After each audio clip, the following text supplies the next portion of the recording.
one more Christmas origami video, which is going to be one of my all-time favorites, and it was one of my mother's favorite potted plants at this time of year, is the poinsettia. Or poinsettia, I've always been confused at the pronunciation, but believe it or not, when I'm done with this, you'll be quite surprised that you can make a very nice one out of origami. We have a red paper, which is the full size. This is going to be the center of the flower. Is exactly a 1/4 size sheet of paper. You can see that I've already put the creases on by folding them in a triangle valley fold. So what we do is we take the colored side and line up the yellow to the center. Now if you feel more comfortable gluing the sheet, that's absolutely fine. If not, we begin. What we do is start with triangle valley fold, and then a second triangle valley fold. As I said, if you're choosing not to use glue, be very careful, as I have chosen not to, and I usually don't. It works out. The folds will ensure that the paper stays put, and do the squash fold by putting our finger in, creating a square. Turn the paper over and repeat. And by this point, our decision to not use glue should be okay. Now you'll find some of these parts are going to be a little bit stiff because you are going to have the multi-layers in the center, but it's not a big deal, and I think you'll really enjoy the finished product when this is completed. Make sure that yellow paper is secure on top. And if you're unsure about this fold, once again, it was the triangle and it's a squash fold. So the triangle, I won't show it too much in this video. And I've said before, if you know how to make a crane, continue with making the crane base. I actually probably should make a video with just the base folds. And remember, the one thing to always do is the open side is facing you when you make this fold. Now crease the paper like so.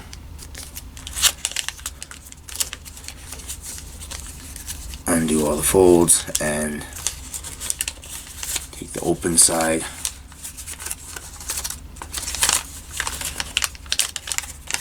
You'll not see me say this, but hear me say this a lot. Follow all your creases.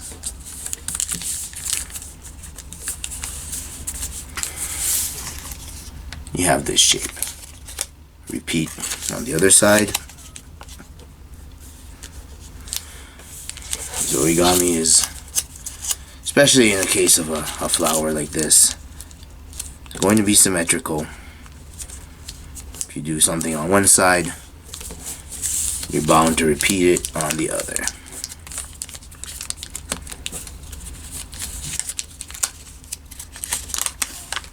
Open.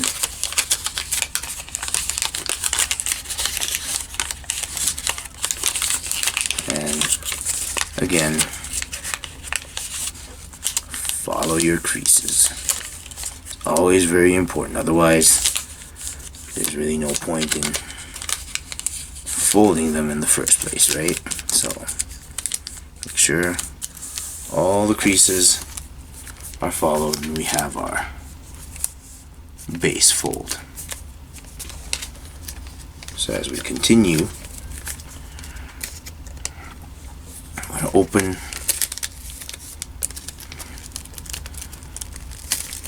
the edges, expose the yellow, and fold upwards.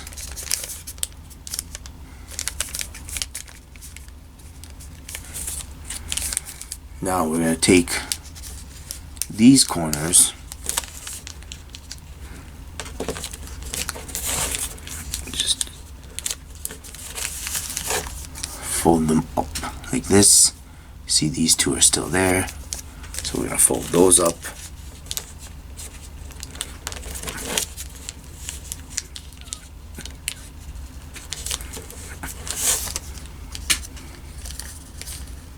Like so.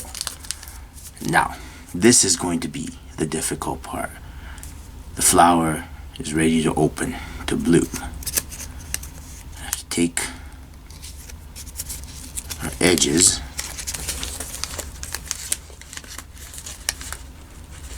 I'm going to take the yellow and try to just squash it.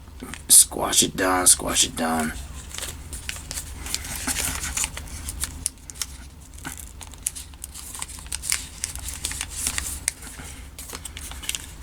Very difficult. Try not to rip anything, or you'll see the middle of the paper is going to naturally start exposing itself.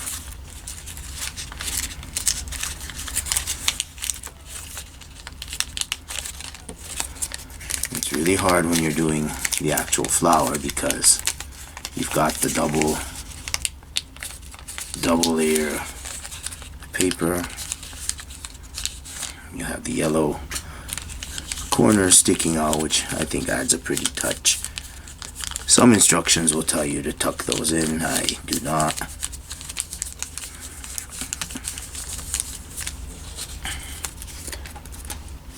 Like so.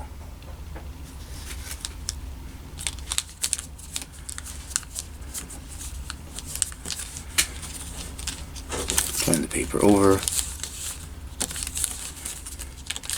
I'm going to have those four corners that we've already folded to give the flower a little more of a... Now this is a tedious fold, which is very tempting to bypass, but gives the flower a very nice blooming appearance. So we have these four corners in the back. What we're going to do is squash each one.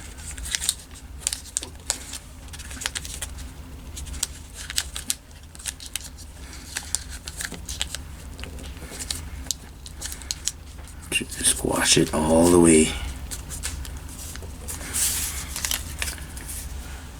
like so. It's hard to see with the colors.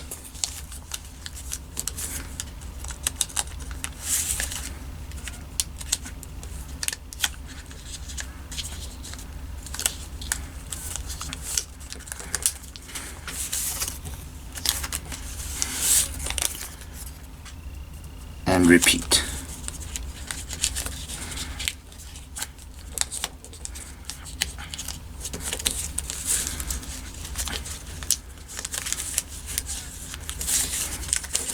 Why are we going through all this trouble? Well, believe it or not, it will be worth it. Now all the corners are squashed. Now here comes another difficult part. So we want to create some gaps in between the petals. In order to accomplish this, crease the paper. It's really hard because you've got the yellow paper in the middle. So crease the paper like so. and actually try to as clean and evenly as possible open the edge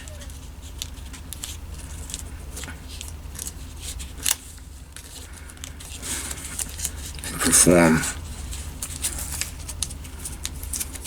a very small version of the base fold that we do.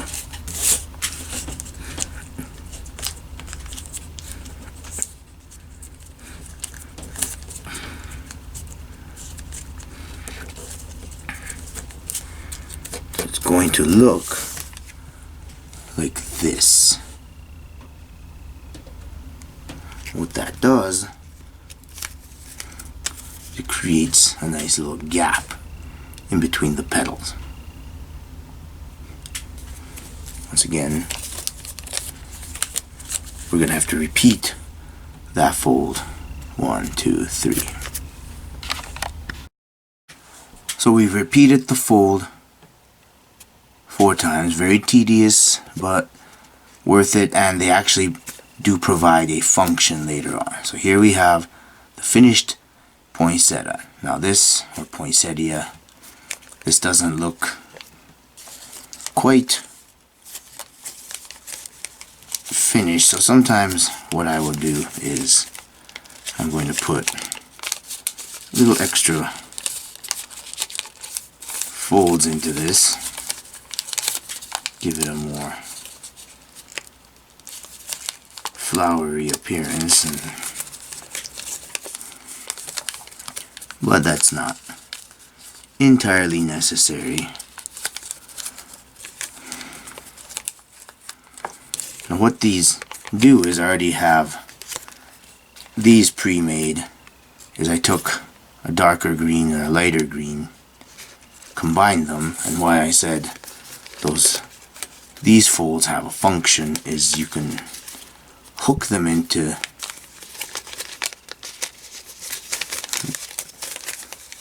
the square edge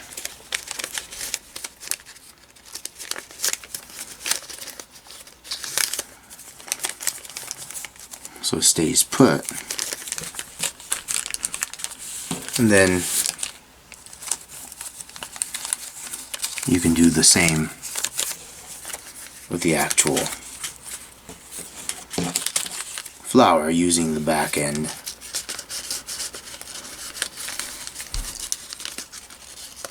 Hooking into the front.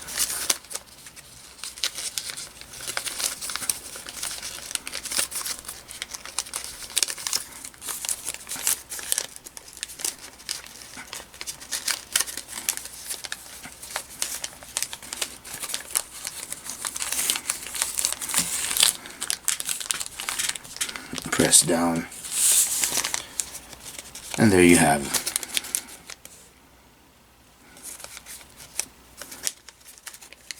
Here you have your poinsettia. You can make several of these, put them on a tabletop as a decoration. Again, whatever you'd like to do with them, it's up to you. So thank you for watching, and don't forget to click like and subscribe to my channel. Thank you.